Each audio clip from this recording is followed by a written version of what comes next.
दुनिया के कुछ ऐसे अनोखे इवेंट्स जिन्हें इतिहास के सबसे अजीब घटनाओं में से एक माना जाता है, जिन्हें जानकर आप भी हैरान हो जाओगे। नंबर 1, लैरी वॉल्टर्स एक ट्रक ड्राइवर थे जो नॉर्थ कैलिफोर्निया में रहते थे। उनका सपना एक पायलट बनने का था, लेकिन जब उन्होंने एयर फोर्स ज्वाइन करने की कोशिश की तो उनकी आंखों की कमजोर रोशनी की वजह से उन्हें रिजेक्ट कर दिया गया। लेकिन एक दिन उन्होंने सोचा कि अगर एयरप्लेन नहीं उड़ा सकते तो खुद ही एक फ्लाइंग मशीन बनाई जाए। उन्होंने गार्डन की एक प्लास्टिक चेयर ली जिस पर पोर्टिलाइज वेदर बलून्स जो हीलियम से भरे थे उन्हें बांध दिया। साथ में एक बेबी गन, कुछ स्नैक्स, एक रेडियो और पैराशूट भी लिया। प्लान यह था कि वह धीरे धीरे हवा में उड़ेंगे और ऊपर जाकर व्यू देखेंगे, फिर बेबी गन से बलून्स फोड़कर नीचे आ जाएंगे। लेकिन जैसे ही बलून्स रिलीज किए गए, लैरी तेज स्पीड से 15,000 फीट लगभग 4.5 किमी ऊपर चले गए। वो लॉस एंजल्स के ऊपर एयर ट्रैफिक कंट्रोल जोन में पहुंच गए, जहां से कमर्शियल प्लेन्स गुजरती हैं। एक पायलट ने एयर ट्रैफिक कंट्रोल को इन्फॉर्म किया कि उसने 16,000 फीट की ऊंचाई पर एक आदमी को उड़ता हुआ देखा है। लैरी वहां ऊपर 45 मिनट तक रहे। जब उन्होंने कुछ बलून्स को बेबी गन से फोड़ा तो चेयर धीरे धीरे नीचे आ गई। लैंडिंग के बाद एयर स्पेस रूल्स तोड़ने के लिए उन्हें फेडरल एविएशन एडमिनिस्ट्रेशन ने अरेस्ट कर लिया। हालांकि वह कुछ ही दिनों में छूट गए, लेकिन इस घटना ने उन्हें एक हीरो बना दिया। लोग उन्हें लॉन्च एयर लैरी कहने लगे। उनके कई टीवी इंटरव्यूज हुए और एडवेंचर सीकर्स के बीच वो एक इंस्पिरेशन बन गए। नंबर 2, 1848 में एक ब्रिटिश नेवी का ship HMS Daedalus South Atlantic Ocean में सफर कर रहा था। तभी उसके क्रू ने एक ऐसा क्रिएचर देखा जो पहले किसी रिकॉर्ड में कभी दर्ज नहीं किया गया था। शिप के कैप्टन पीटर मकाय ने अपनी लॉग बुक में लिखा कि उन्होंने और उनके ऑफिसर्स ने एक बहुत लंबा ब्लैक स्नेक जैसा प्राणी देखा है जो पानी के ऊपर से सीधा उठकर जा रहा था। वह प्राणी 20 मिनट तक शिप के बिल्कुल पास दिखाई दिया। कैप्टन ने यह भी लिखा कि उस प्राणी की लंबाई 60 फीट से भी ज्यादा थी और उसकी कोई फिन या फ्लिप नहीं थी, मतलब वह किसी फिश जैसा नहीं था। सबसे हैरानी की बात यह थी कि यह सिर्फ एक या दो लोगों ने नहीं बल्कि पूरे शिप के ऑफिसर्स और कुछ सेलर्स ने देखा था। उन्होंने क्लियरली लिखा कि वो कोई व्हेल या डॉल्फिन नहीं था और उसका मूवमेंट भी एकदम अलग था। जब यह रिपोर्ट ब्रिटेन पहुंची तो साइंटिफिक वर्ल्ड में हलचल मच गई। कुछ लोगों ने मान लिया कि शायद डीप सी में ऐसे क्रिएचर्स होते हैं जो अब तक हमने नहीं देखे, लेकिन कई साइंटिस्ट ने इस रिपोर्ट पर शक भी किया। उनका कहना था कि शायद वो लोग किसी व्हेल को गलत समझ बैठे हैं। लेकिन सबसे अजीब बात यह थी कि यह रिपोर्ट एक ट्रेंड नेवी कैप्टन और ऑफिसर्स ने दी थी। ऐसे लोग जो समुद्र में सालों से काम कर रहे थे और हर तरह के क्रिएचर्स देख चुके थे। फिर भी उन्होंने कहा कि यह कुछ अलग ही था। आज भी वो साइटिंग्स एक मिस्ट्री बनी हुई है। नंबर 3, 1930 के दौरान अमेरिका में एक ऐसी घटना सामने आई जो लोगों की सोच से भी परे थी। यह पूरी कहानी कार्ल टेंजलर और एक लड़की एलेना डी होयोस से जुड़ी है। असल में कार्ल टेंजलर एक जर्मन बोर्न रेडियोलॉजिस्ट था जो फ्लोरिडा के एक हॉस्पिटल में काम करता था।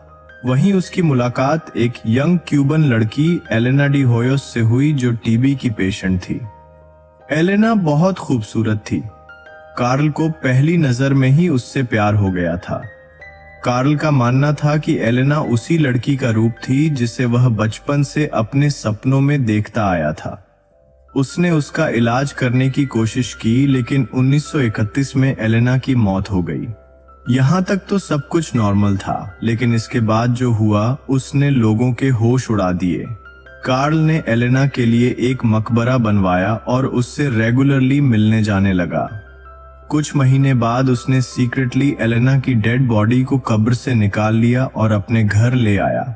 इसके बाद 7 साल तक कार्ल एलेना की डेड बॉडी के साथ रहता रहा।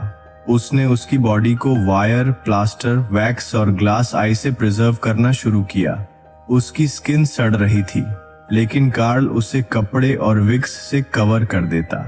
जल्द ही एलेना की फैमिली को कार्ल पर शक होने लगा। उन्होंने पुलिस को इन्फॉर्म किया और जब पुलिस कार्ल के घर पहुंची तो पुलिस ने एलेना की प्रिजर्व बॉडी एक ऐसी स्टेट में देखी जो नॉर्मल इंसान इमेजिन भी नहीं कर सकता। कार्ल को अरेस्ट कर लिया गया, लेकिन उसके ऊपर सीरियस चार्जेस नहीं लग पाए। लोग इस केस से शॉक में थे।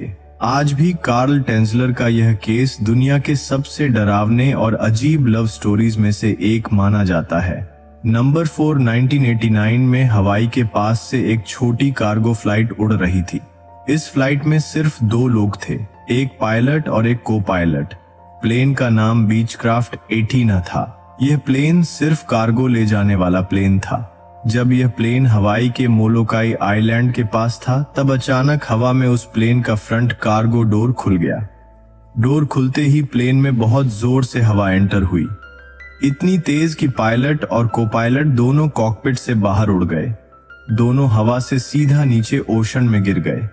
सबसे हैरान करने वाली बात यह थी कि प्लेन में अब कोई नहीं था, उसे कोई उड़ा नहीं रहा था। फिर भी वह प्लेन हवा में कुछ देर तक उड़ता रहा और उसके बाद बिल्कुल स्मूथली एक खुले मैदान में लैंड कर गया। ना ज्यादा डैमेज हुआ, ना एक्सप्लोजन। प्लेन ऑलमोस्ट सेफ था। बाद में इन्वेस्टिगेशन में पता चला कि जब डोर खुले, प्रेशर इतना बदल गया कि दोनों लोग लिटरली सीट से निकलकर बाहर उड़ गए और प्लेन की फ्लाइंग कंडीशन ऐसी थी कि वह बैलेंस में आ गया और धीरे धीरे नीचे आ गया।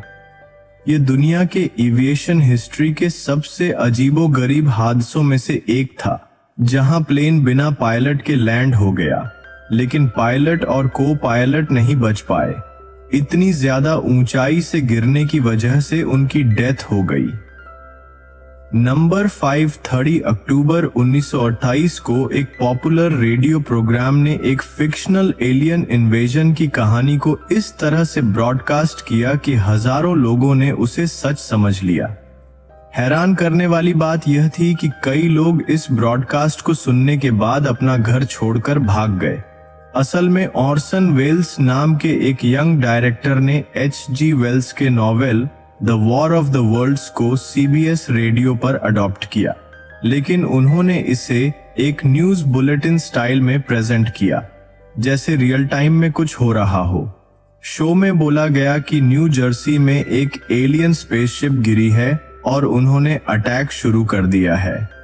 कई लोगों ने यह शो बीच में सुना और उन्हें लगा कि यह असली खबर है, जिससे पैनिक मच गया। लोग पैनिक में अपने घर छोड़कर भागने लगे। कई जगह पर लोग चर्चेज में प्रेयर करने लगे। इमरजेंसी सर्विसेज के पास फोन कॉल्स की भरमार हो गई। हालांकि अगले दिन न्यूज़पेपर ने इस इंसिडेंट को क्लैरिफाई किया। नंबर 6, 1944 में एक अमेरिकन लेडी हेनरिएटा को सर्वाइकल कैंसर था। एक दिन जब वह ट्रीटमेंट के लिए हॉस्पिटल गई, तो उस वक्त डॉक्टर्स ने उसके कैंसरस सेल्स का एक छोटा सैंपल ले लिया, लेकिन जब साइंटिस्ट ने उसके सेल्स पर रिसर्च की तो उन्हें एक बहुत ही अजीब बात पता चली। नॉर्मल ह्यूमन सेल्स थोड़े टाइम बाद मर जाते हैं, लेकिन हेनरिएटा के कैंसर सेल्स कभी मरते ही नहीं थे। वो कंटिन्यूअसली डिवाइड होते जा रहे थे। यह दुनिया के पहले ऐसे ह्यूमन सेल्स थे जो लैब में अमर हो गए थे। बाद में उन सेल्स को हेला सेल्स कहा जाने लगा। साइंटिस्ट ने इन हेला सेल्स का यूज करके कई बड़े मेडिकल डिस्कवरीज किए। आज भी दुनिया भर के लैबोरेटरीज में हेला सेल्स यूज किए जा रहे हैं, लेकिन इस कहानी का दूसरा पहलू थोड़ा डिस्टर्बिंग है। असल में हेनरिएटा और उसके परिवार को उस वक्त तक पता भी नहीं था कि उनके सेल्स दुनिया भर में यूज हो रहे हैं। उन्हें न पैसा मिला, न ही क्रेडिट। कई साल बाद जब उनके परिवार को यह बात पता चली, तो उन्होंने एथिकल क्वेश्चंस उठाए कि बिना इजाजत किसी के शरीर का हिस्सा लेकर दुनिया भर में यूज करना क्या सही है। नंबर 7, साउथ कोरिया के जिंदो आइलैंड में हर साल एक ऐसी घटना होती है जिसे लोग पहली नजर में एक चमत्कार मानते हैं। असल में वहां के समुंदर का पानी अचानक 2 आइलैंड के बीच से हट जाता है और एक नैरो रोड दिखाई देने लगती है, जैसे समुंदर 2 हिस्सों में बंट गया हो।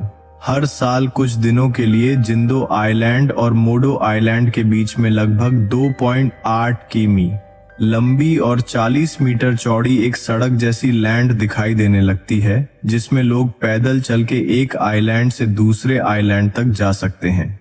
इस इवेंट को देखने के लिए हर साल हजारों लोग साउथ कोरिया में इस जगह पर इकट्ठा होते हैं। गवर्नमेंट ने इस नेचुरल इवेंट को सेलिब्रेट करना शुरू किया है, जिसे वो जिंदोसी पार्टिंग फेस्टिवल कहते हैं। साइंस कहता है कि यह सब टाइड और ग्रेविटेशनल पुल की वजह से होता है, जबकि लोकल लोग इस घटना को एक डिवाइन मूवमेंट मानते हैं। दोस्तों, इनमें से कौन सी घटना आपको सबसे ज्यादा शॉकिंग लगी, कमेंट में मेंशन जरूर करें।